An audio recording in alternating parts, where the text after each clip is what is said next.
Hello sir. Sir ఇప్పుడు చాలామంది credit cards తీసుకుంటూ ఉంటారు. యూజ్ చేసిన తర్వాత వాటిని చెల్లించలేక ఎక్కువ మొత్తంలో అయిపోవడం వల్ల వాటిని చెల్లించలేక ఆత్మహత్యలు చేసుకోవడం జరుగుతూ ఉంటుంది. అలాగే చాలామంది దగ్గర నుంచి బిజినెస్ పర్పస్ అప్పులు తెచ్చుకొని అది తీర్చలేకపోతూ ఉంటారు. ఆ టైంలో కూడా ఆత్మహత్యలు చేసుకుంటూ ఉంటారు. వీటన్నిటికి ఆత్మహత్యలే శరణమా? అసలు వీటి నుంచి బయటపడే మార్గాలనేవి లేవా? ప్రధానంగా మనకు క్రెడిట్ కార్డ్స్ విషయానికొచ్చేసరికి ఏమైద్ది అంటే, జనరల్‌గా క్రెడిట్ కార్డ్స్ అనేది మనకు సిబిల్ స్కోర్‌ని బట్టి గానీ, లేకపోతే మనకి ఎర్నింగ్ కెపాసిటీని బట్టి గానీ బ్యాంకులు ఇష్యూ చేస్తుంటాయి. వీటిని మనం ఎప్పుడు కూడా అన్‌సెక్యూర్డ్ లోన్స్ అంటాం. అన్‌సెక్యూర్డ్ లోన్స్ అంటే ఏంది అంటే, మనకు బ్యాంక్ మన దగ్గర నుంచి ఏది తనఖా పెట్టుకోకుండా, ఓన్లీ మన ఎర్నింగ్ కెపాసిటీ చూసి, మన పేమెంట్ రికార్డ్ చూసి, మన క్రెడిట్ కార్డులు గానీ, పర్సనల్ లోన్స్ గానీ ఇష్యూ చేస్తుంటాయి. అవి ఇష్యూ చేసినప్పుడు ఏమైద్ది అంటే, అది ప్రతి వ్యక్తికి జీవితంలో ఏదో ఒక దశలో కంపల్సరీ వాళ్ళకు 100% ఏదైనా ఒక ఫైనాన్షియల్‌గా క్రైసిస్ వచ్చేస్తది.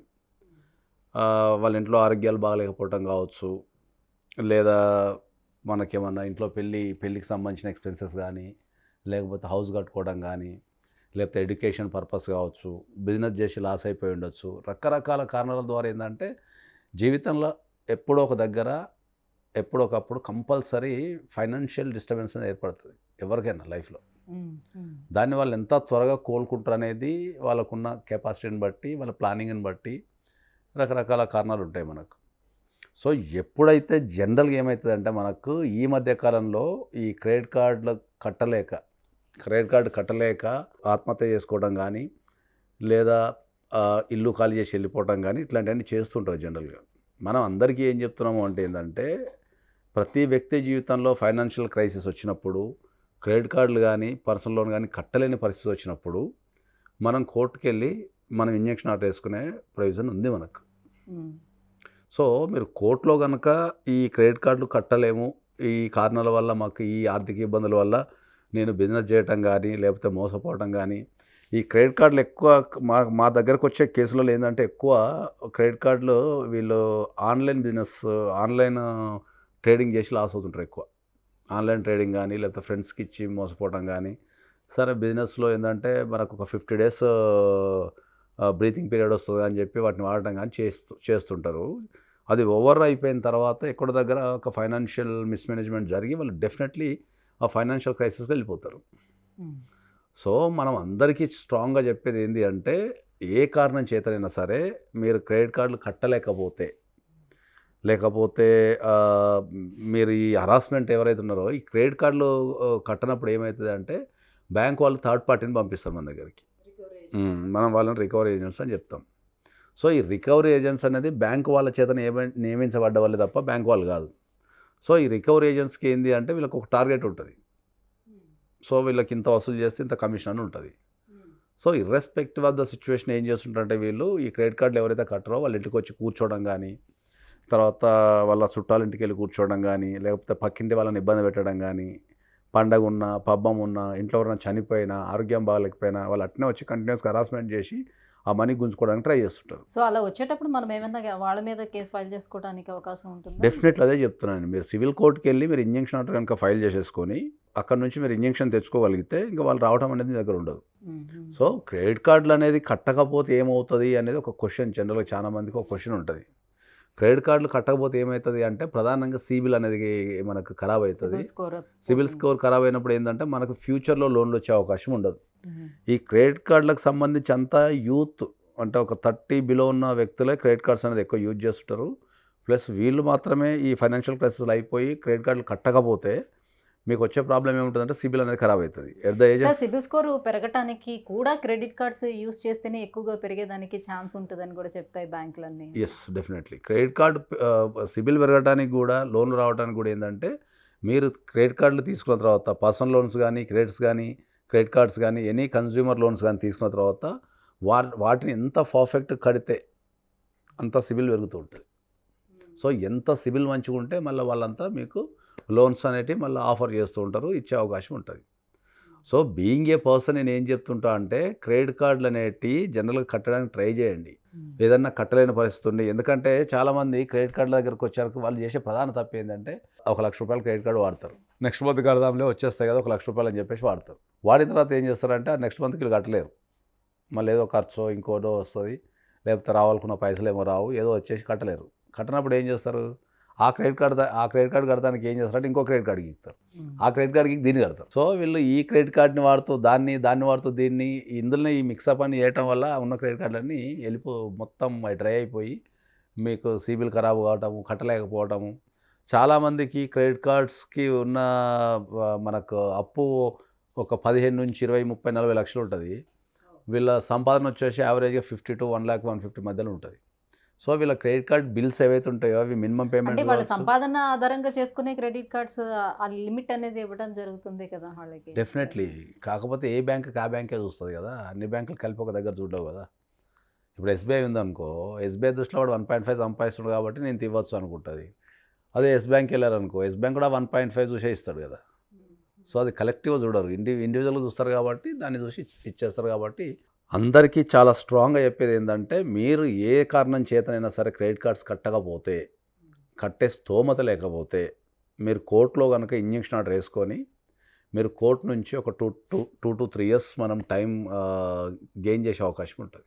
దాని తర్వాత కూడా మనకి లోన్స్ రావంటారా ఇట్లా వేసుకోవడం వల్ల కూడా? సిబిల్ ఖరాబ్ ఉన్నంత కాలం ఎప్పుడు లోన్స్ రావు. ఇవన్నీ క్లియర్ చేసేస్తే వస్తాయి. మనము ఓటీఎస్ చేసుకోవచ్చు. మనం జనరల్గా ఓటీఎస్ కనుక చేసుకుంటే డెఫినెట్లీ మీకు మళ్ళీ లోన్స్ అన్నీ క్లియర్ చేయాలి. మళ్ళీ ఇప్పుడు ఒక 10 క్రెడిట్ కార్డ్స్ అనుకుందాం, మనం 9 క్లియర్ చేసి మళ్ళీ ఒకటి పెండింగ్ పెట్టినా కూడా మళ్ళీ రాదు.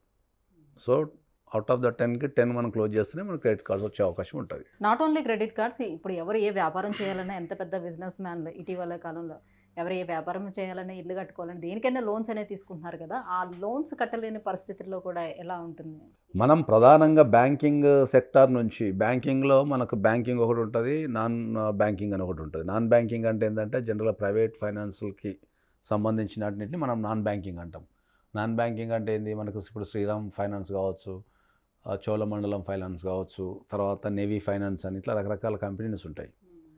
సో వీళ్ళు కానీ మనకు బ్యాంకింగ్ అంటే ఇప్పుడు కెనరా బ్యాంక్ కావచ్చు, ఎస్బీఐ కావచ్చు, ఇవన్నీ మనం బ్యాంకింగ్ అంటాం, బ్యాంకింగ్ సెక్టర్ అంటాం. సో ఈ బ్యాంకింగ్ సెక్టర్ కానీ నాన్ బ్యాంకింగ్ సెక్టర్ కానీ మనకు 2 రకాల లోన్స్ ఇస్తాయి మనకు ప్రధానంగా. ఒకటి సెక్యూర్ లోను, 2 అన్సెక్యూర్ లోన్. సెక్యూర్ లోన్ అంటే ఏంటి అంటే మన దగ్గర ఉన్న ఏదో ఒకటి తాకట్టు పెట్టుకొని ఇచ్చేదాన్ని సెక్యూర్ లోన్ అంటాం. సో మన దగ్గర ఉన్న ఏదో ఒకటి తాకట్టు పెట్టుకొని ఇస్తారు కాబట్టి ఏదన్నా కారణం చేత మనం కట్టకపోతే ఆ సెక్యూరిటీని గుంజుకునే అధికారం, లేదా దాన్ని అమ్ముకునే అధికారం, అమ్ముకొని లోను వసూలు చేసుకునే అధికారం ఆ బ్యాంకింగ్కి కానీ లేకపోతే మనకు ఫైనాన్షియల్ ఇన్స్టిట్యూషన్ కానీ ఉంటుంది. సో సెక్యూర్ లోన్స్లో బ్యాంకింగ్ కానీ, బ్యాంకర్స్ కానీ, ఫైనాన్షియల్ ఇన్స్టిట్యూట్స్ కానీ పెద్ద టెన్షన్ తీసుకోరు, ఎందుకంటే వాళ్ళ చేతిలో ఆల్రెడీ ఒక సెక్యూరిటీ ఉంది కాబట్టి. దీనికి మనకు రకరకాల మళ్ళీ ఇప్పుడు ఆ సెక్యూర్ లోన్ వసూలు చేసుకోవడానికి కూడా మళ్ళీ చట్టంలో ప్రొవిజన్స్ ఉంటాయి. ఇప్పుడు మీరు ఇంతకుముందు అన్నట్టు ఇప్పుడు మనం బిజినెస్ లోన్ కనుక తీసుకుంటే మనం జనరల్గా ఇల్లు తనఖా పెట్టి కానీ, మార్టిగేజ్ పెట్టి కానీ, మనం ప్రధానంగా సెక్యూర్ లోన్కి వచ్చారికి ఎప్పుడైనా కూడా ఏంటంటే మనం భూములు ఎక్కువ సెక్యూర్ చేస్తుంటాం. భూములు కానీ, అసెట్స్ కానీ మనం ఇమ్మూవబుల్ ప్రాపర్టీస్నే మనం సెక్యూరిటీ కింద పెట్టి లోన్స్ తీసుకుంటుంటాం. ఇమ్మూవబుల్ ప్రాపర్టీస్ అంటే ఏముంటాయి మనకు జనరల్గా బిల్డింగ్స్, ఫ్లాట్స్, తర్వాత ఓపెన్ ప్లాట్స్, ఇవన్నీ ఇమ్మూవబుల్ సెక్యూరిటీ ఉంటాయి. ఇంకా మనం పెట్టగలిగేటి ఏముంటాయి, మూవబుల్ సెక్యూరిటీ అంటాం. మూవబుల్ సెక్యూరిటీ అంటే ఏముంటుంది అంటే మనకు షేర్స్ కానీ, షేర్స్ కూడా పెట్టుకొని లోన్స్ ఇస్తారు. తర్వాత బంగారం పెట్టుకొని కూడా లోన్స్ ఇస్తారు. కొన్ని సందర్భాల్లో వెహికల్స్ పెట్టుకొని కూడా లోన్స్ ఇస్తారు. ఇవన్నీ మూవబుల్ అంటాం. సో ఎక్కువ లోన్స్ సెక్యూర్ లోన్స్లో ఏంటంటే ఇమ్మూవబుల్ ప్రాపర్టీకి సంబంధించిన లోన్సే ఉంటాయి. ఇమ్మూవబుల్ ప్రాపర్టీకి సంబంధించిన ఏదైతే లోన్స్ వాళ్ళు రికవరీ చేసుకోవాలంటే దానికి డెట్ రికవరీ ట్రిబ్యునల్ అని ఒక కోర్టు ఉంటుంది. దాన్ని సర్ఫేసీ యాక్ట్ అంటారు. ఆ సర్ఫేసీ యాక్ట్ కింద ఈ సెక్యూర్ లోన్స్ని వసూలు చేసుకునే అధికారం బ్యాంకుకు ఉంటుంది. బ్యాంకు కానీ ఫైనాన్షియల్ ఇన్స్టిట్యూషన్ కానీ ఉంటుంది. When it comes to unsecure లోన్కి మ్యాక్సిమం ప్రొవిజన్స్ లేవు, వసూలు చేసుకునే ప్రొవిజన్స్ మ్యాక్సిమం లేవు. కొన్ని ఉన్నాయి, ఏమంటాయి ఆర్బిట్రేషన్ యాక్ట్ అని కానీ, లేకపోతే సెటిల్మెంట్ యాక్ట్ అని 2-3 యాక్ట్స్ ఉన్నాయి, కానీ అంత పవర్ఫుల్ యాక్ట్స్ కావాలి. సో ఎప్పుడైతే బ్యాంకింగ్కి వసూలు చేసుకునే అధికారం పవర్ లేదో అప్పుడే ఈ రికవరీ ఏజెంట్స్ అనేది ఎంటర్ అవుతారు. సో ఎప్పుడైతే బ్యాంకింగ్ ఆ పవర్ ఉండదో బ్యాంకింగ్ ఏం చేస్తుంటే ఒక థర్డ్ పార్టీకి ఇచ్చేస్తుంది. అరే నాకు పలానాడు పైసలు ఇవ్వాలి, నువ్వు అయితే తెచ్చుకోపో అని చెప్పి, నువ్వు తెచ్చుకోపోనికి ఇంత కమిషన్ ఇస్తా అంటుంది. అప్పుడు తప్పు బ్యాంకింగ్ మీదకి రాదు, రికవరీ ఏజెంట్ల మీదకి వస్తుంది. సో రికవరీ ఏజెంట్ యొక్క లక్ష్యం ఏముంటుంది అంటే వాడికి ఎంత వసూలు చేస్తే అంత కమిషన్ అయ్యి వస్తుంటుంది. కాబట్టి వాడు అదే పనిగా తెల్లవారులు మన ఇంట్లో కూర్చోవడము, పక్క వాళ్ళని డిస్టర్బ్ చేయడము వీళ్ళంతా చేస్తూ ఉంటారు. సో నేను ఫైనల్గా చెప్పేది ఏంటి అంటే, ఏ కారణం చేతనైనా సరే అది మంచికి కానీ చెడుకు కానీ ఎక్కడన్నా మీరు క్రెడిట్ కార్డ్స్ కానీ లోన్స్ తీసుకొని కానీ వాడిన తర్వాత మీరు కట్టలేని పరిస్థితి ఉంటే ఉమ్, మీరు ఏ రకంగానూ మీరు చనిపోవటం కానీ లేకపోతే ఎదుటి వాళ్ళని చంపటం కానీ కొన్ని సందర్భాలు మనం చూసిన సందర్భాలు చిన్నపిల్లలు కూడా చచ్చిపోతున్నారు పాపం. ఉమ్. సో అవన్నీ చేయకుండా మీరు ధైర్యంగా కోర్టుకి వెళ్ళండి, ఇంజెక్షన్ ఆర్డర్ అప్లై చేసుకోండి. డెఫినెట్లీ మీకు కోర్టు ఇంజెక్షన్ ఆర్డర్ ఇస్తుంది. దాని నుంచి మీరు ఒక 2 to 3 years మీరు టైం బై చేసేసుకొని ఆ టైంలో మీరు ఫైనాన్షియల్గా రీకన్స్ట్రక్షన్ చేసేసుకొని మీరు లోన్స్ కట్టే అవకాశం ఉంటుంది. Right, thank you sir, thank you so much.